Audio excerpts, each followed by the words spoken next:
Welcome to Thin Blue Wine Presents Dave and Michelle. This episode, as in all episodes, brought to you by Thin Blue Wine. Go to thinbluewine.com, get your bottle today. We have many different labels, not just Thin Blue Wine, but this is our flagship, so that's why we always present this one. But we are brought to you by, what's the website again? thinbluewine.com. What else can you find out at thinbluewine.com? You can also find out about investing in our winery because in 2025, our plan is to build a tasting room and a production facility so we can grow the winery. And we decided that we want to do that in partnership with our friends, family, and customers. So we are selling shares. It's actual stock, and you can find us on Start Engine, but it's also on our website, thinbluewine.com. What's the minimum investment? Minimum investment's only $499. I knew that would tie up your tongue. So we're going to talk a little bit about, I've decided, we're going to talk about the year that was past and the year that's coming up and what we have in store for Thin Blue Wine. I want to talk about first, we talk about whining for a reason and giving back. We donated to hundreds of fundraisers. What we do is we give bottles to fundraisers so that they can raise money for their particular event, fallen officer, some of its support. We had a pretty good year. It was pretty good. We sold out of all of our Thin Blue Wine, we're almost sold out. We have 8 cases left. So this is our 5th iteration of Thin Blue Wine. We sell out every time, which we're so grateful for and thankful for. And then we're always trying to scramble to find good enough wine to go in this specific bottle. So we have a Cab Franc that we picked a couple years ago, been sitting in the barrel since 2022, that we're considering for our next Thin Blue Wine. We're going to sample some of that tomorrow. And we also have a new bottle coming out called the Rookie.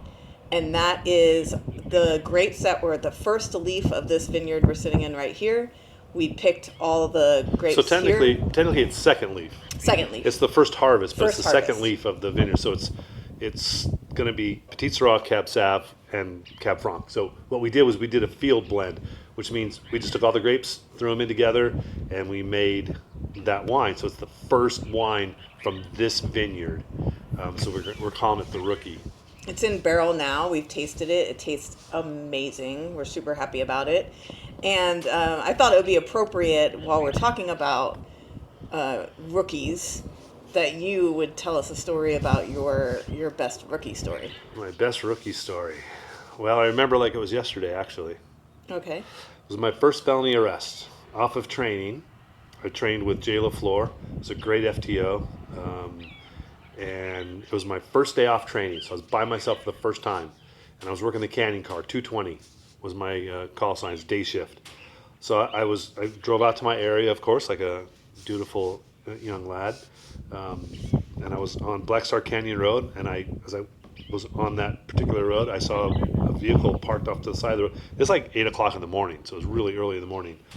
And it looked like there were 2 people in the back of it was a truck. It looked like there was 2 people back there. So I called it in, and if you don't mind, I'll do exactly how I did it. Go for it.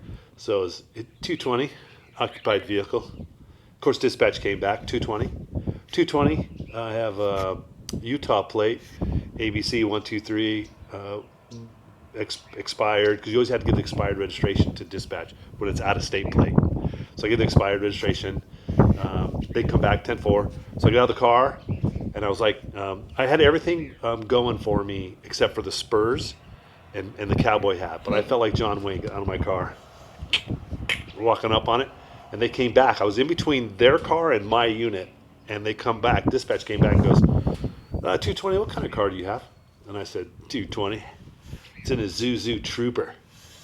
Pocketed my radio, and they came back. And I took one more step. They said, 10-4, it's a 503 out of Utah with known suspect. And I was like, oh. And what's a 503? Stolen car, 503, radio code for stolen car. So I immediately had no idea what to say. And I remember getting back on the radio going, I didn't quite expect a felony car stop on my first day off of training.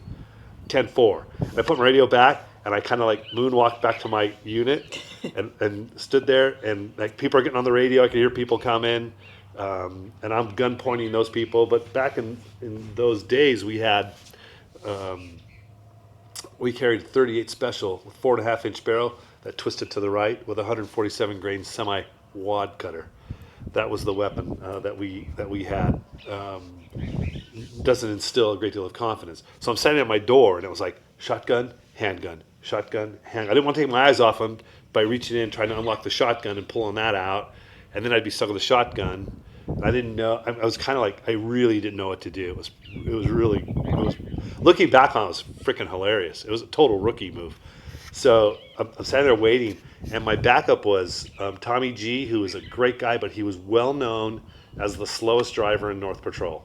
That was his rep. He drove the slowest, and he was training. I'm just going to call him Fef. I don't want to say any more names. He was the trainee.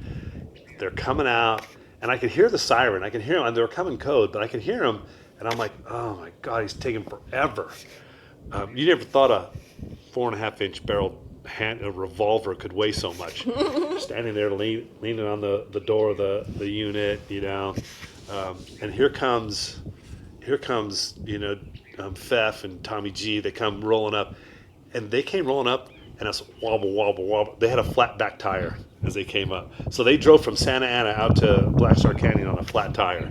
Wow. So that's why they took That's so commitment. long. Yeah, well, they're coming to back up the kid, So we take them into custody, and we find all of this stolen property in their car. Like, there's a bunch of stuff that just like wasn't good. Well, come to find out, the investigators finally had their coffee, and they catch wind of this car stop somehow, and they like want these two, because apparently there were 17 vehicle burgs the night before. Wow. In Santa Ana, in that area, in our patrol area.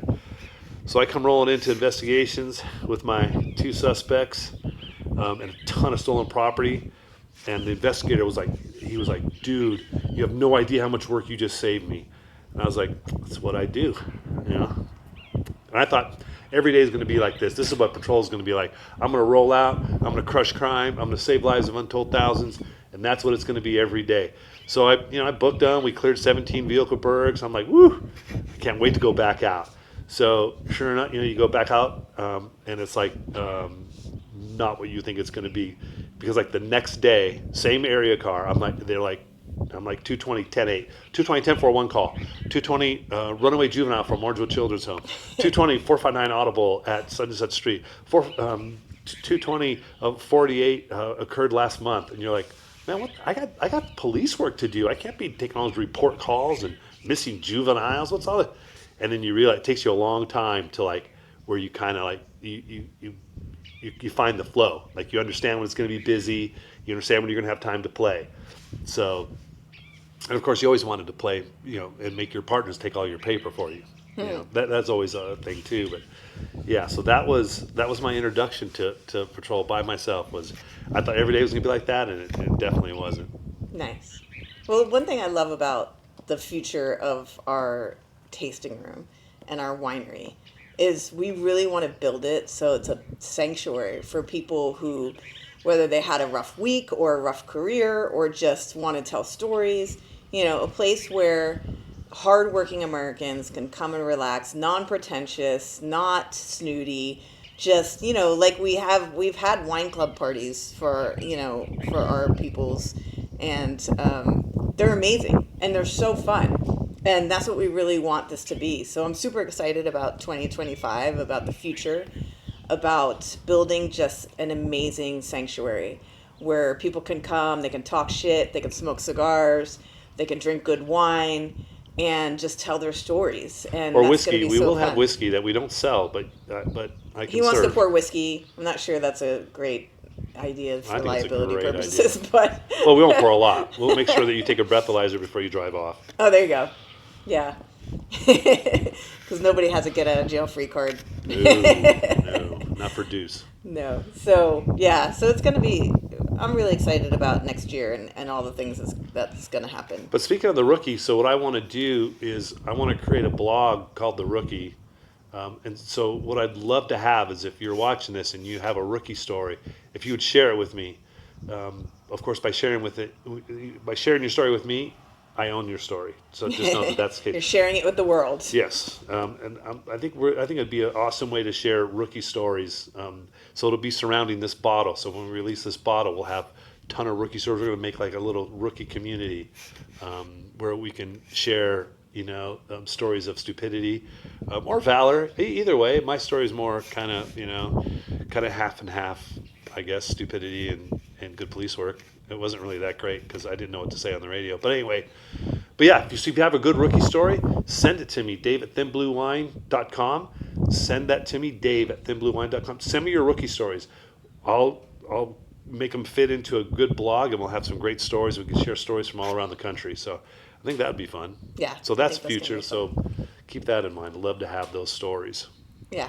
And we'll make a big thing out of the rookie when we get it. Probably this spring. I think it's going to be ready to go this spring.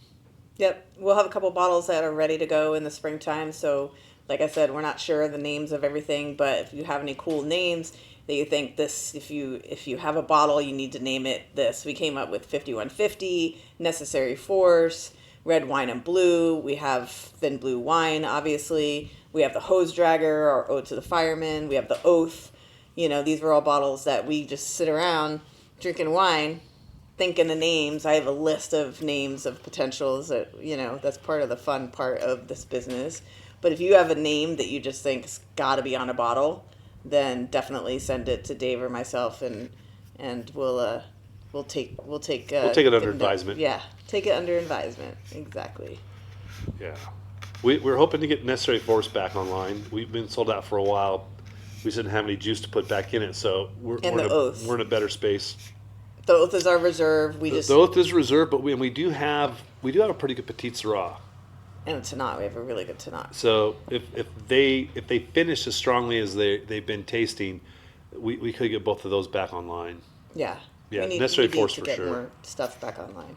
I think one of the things in the future is really upping the production, because we sell out of our wine really fast, and we want to make sure that we can, supply to the, be the supplier to the people. So we need to keep you in the in the lifestyle to which you've become accustomed.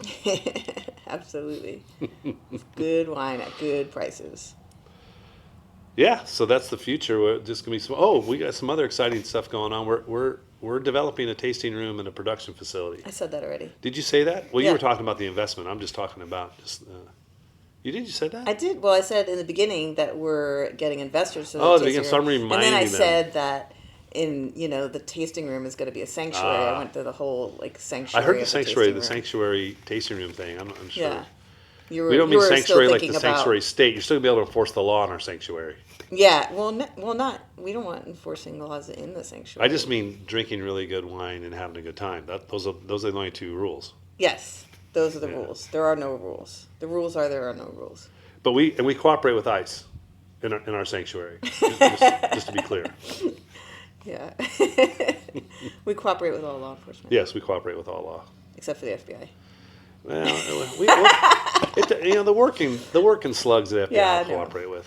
Just not the lawyers They're at the good. top. You just don't. Nothing good comes from talking to the FBI. Nothing good comes from talking to the FBI. Good Lord, isn't that the truth? At least not the lawyers from the FBI, the James Comey types.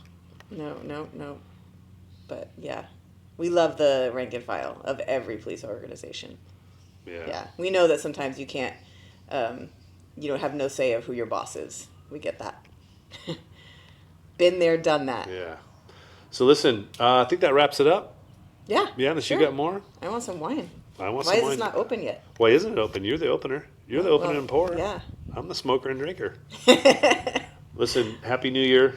Be safe Hope out you there. have an amazing 2025. I hope you have the ability to come join us out here in Paso Robles, California. Love to have you. And definitely visit us at thinbluewine.com. Find out all the happenings on what we have going on. If you're working New Year's Eve, remember that's amateur hour. So be really careful if you're patrolling on the street, because that's amateur hour, and there's nothing worse than amateur drinkers. Yeah, for sure. We're pros. We're professional drinkers. Yes, don't do this at home. Yeah, do it at our winery instead. Yes. All right. Thanks. Thank you.